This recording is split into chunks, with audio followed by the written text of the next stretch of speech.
Good morning, everybody. Hope you're doing all right out there. I thought I'd talk today about integrity, what it is, how to try and achieve it, and to notice when you're coming off that path. So integrity is where you take your words, you take your actions, and you make them align.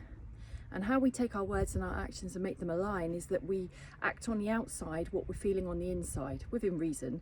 We don't have to expose everything, but if, for example, I don't know, we're saying that we're really health conscious, but we drink 5 bottles of wine every single day, there's something not quite aligning with our words and our actions. So if our belief is that we want to be really health conscious, we might try to stop drinking to that quantity. We might try and adopt a healthier lifestyle.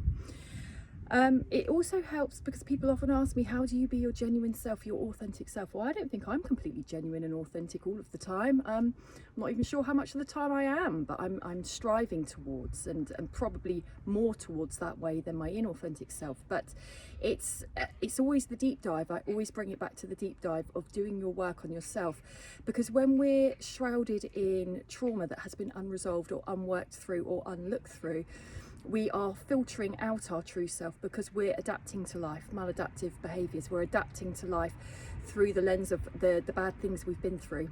So we might become extra fearful, we might become extra hypervigilant, we might become extra distant from people, we might withdraw. These are all adaptive coping mechanisms that don't really serve our highest good, but they do serve a purpose for a while. When you do your work and you dig deep, you work through the stuff, you start to remove those fractured parts. I'm not going to say damaged, because none of us are damaged. We're still our true self deep down, but we have to dig deep to reawaken that true essence of who we are without all that stuff that's happened. Who are we underneath it? And there's only one way to do that, and that's to do the work on yourself. You know, what am I struggling with? Why am I believing certain thoughts? Are they my thoughts? Have I just been taught that way?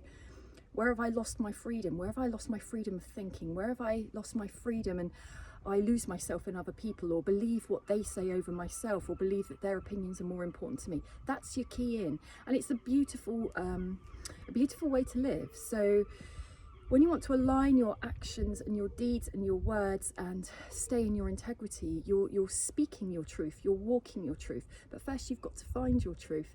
And the thing is, we don't have to find it yesterday. This is the rest of your life. You'll be finding that, and you know, as you grow and evolve, so will your beliefs, and that's key as well. When you know that your mindset shifts are happening or your belief systems are changing, you're growing and you're unshedding what you're no longer resonating at. So you're unconditioning yourself, you're digging out all the things that you no longer are. You know, who I was last year is not the same person as I am now. That might be good, that might not be so good, but it's because I'm constantly reevaluating.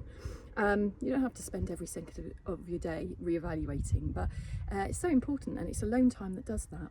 So integrity, speaking your truth, finding your morals, finding your map, your moral map, and living by that, and being able to be resolute and strong in your core, your belief of what you're saying. You can back it purely because it's your truth. It doesn't have to be anyone else's. You don't even have to evidence it. Let's be done with all that. There's deeper truths than what can be evidenced. Have a great weekend.